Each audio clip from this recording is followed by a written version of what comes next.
Assalamualaikum warahmatullahi wabarakatuh.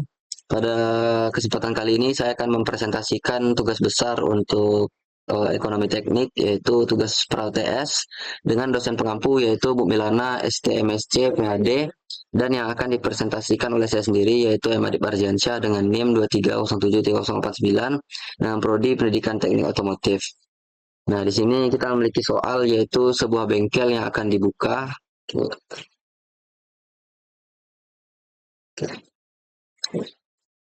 Di sini kita memiliki soal yaitu sebuah bengkel yang akan dibuka membutuhkan mesin dan peralatan dengan biaya investasi sebesar 289 juta, biaya operasional diperkirakan 23 juta, biaya maintenance diperkirakan 89 juta pada tahun pertama dan meningkat sebesar 1 juta di tiap tahunnya.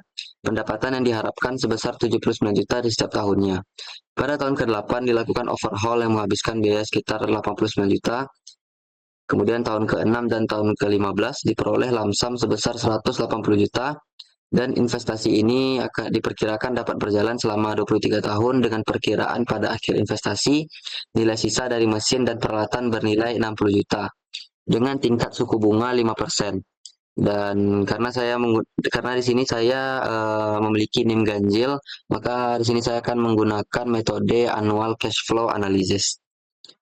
Langsung saja kita masuk ke soalnya, yaitu diketahui I yaitu 289 juta, AC 23 juta, AM 89 juta, GM 1 juta, AB 79 juta, OH 8 89 juta, LS 6 180 juta, LS 15 180 juta, N 23 tahun, dan SV yaitu 60 juta, dan yang terakhir I atau suku bunga yaitu 5% di tiap tahunnya.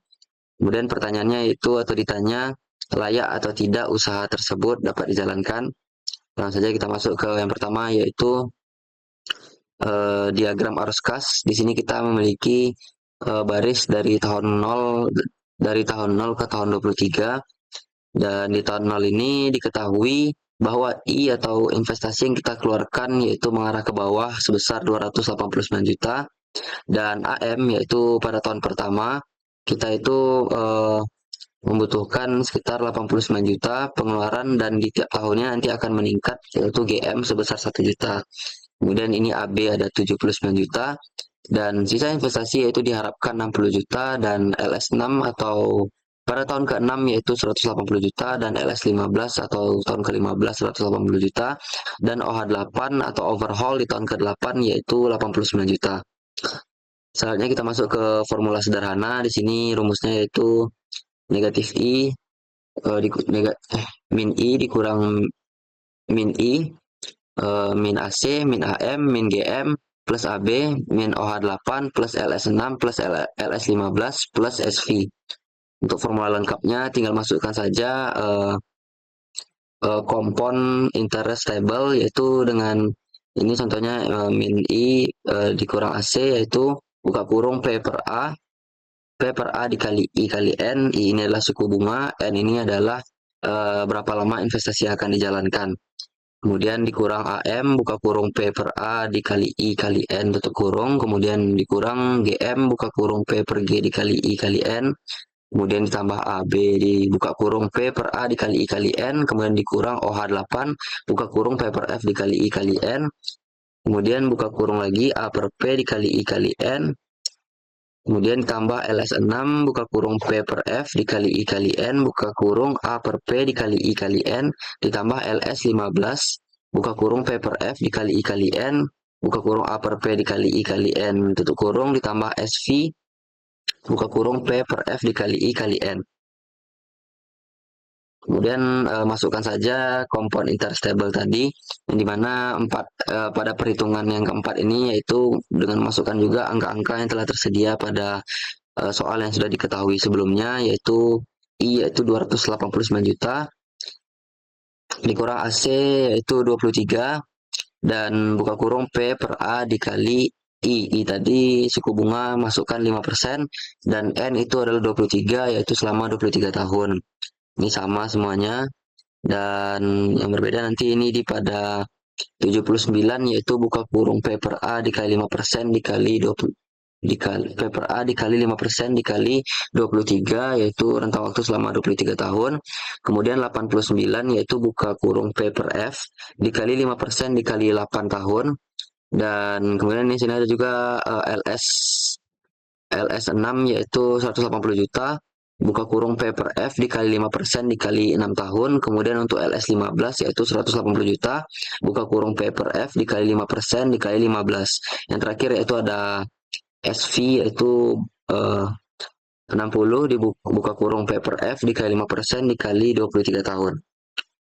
Selanjutnya kita kalikan saja hasil tadi yaitu paper A 5%, nilai paper A pada 5% di tahun ke-23 yaitu bisa kita lihat pada compound interest table. Di sini kita dapatkan angkanya yaitu 13,489 dan begitu juga seterusnya yaitu pada A per P 5%, A per P 5% pada tahun ke-8 yaitu 0,1547. Kemudian 180 juta pada paper F 5% pada tahun ke-6 yaitu ada di 0,7462. Kemudian pada tahun 180 juta pada tahun ke-15 yaitu paper F 5% tahun ke-15 yaitu 0,4810. Kemudian untuk A per P 5% tahun ke-15 itu 0,0963.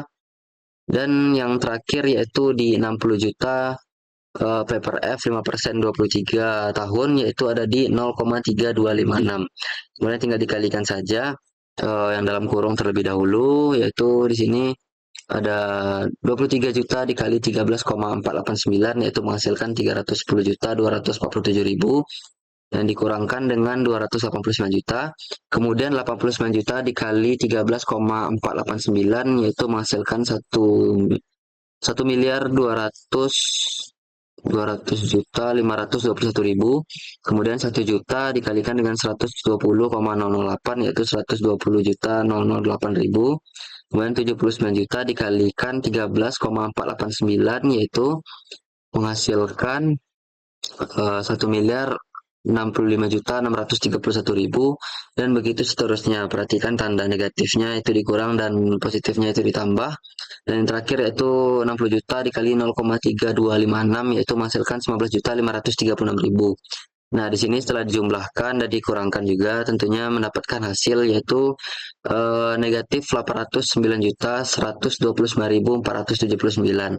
Dan kesimpulan yaitu setelah melakukan analisis dengan variabel yang telah ditentukan, didapatkan hasil dari analisis menggunakan metode annual cash flow yaitu mengalami kerugian sekitar 809.129.479 yang berarti usaha ini tidak layak sesuai dengan prinsip ekonomi teknik yang dimana kerugian ini sangat besar sehingga jika usaha tersebut dijalankan maka tidak akan mendapatkan balik modal ataupun keuntungan yang diharapkan. Baiklah, sekian presentasi dari saya yaitu tentang tugas besar ekonomi teknik yang membahas tentang annual cash flow dengan soal yang telah ditentukan. Mohon maaf apabila ada kekurangan. Wabillahi taufiq wal hidayah. Assalamualaikum warahmatullahi wabarakatuh.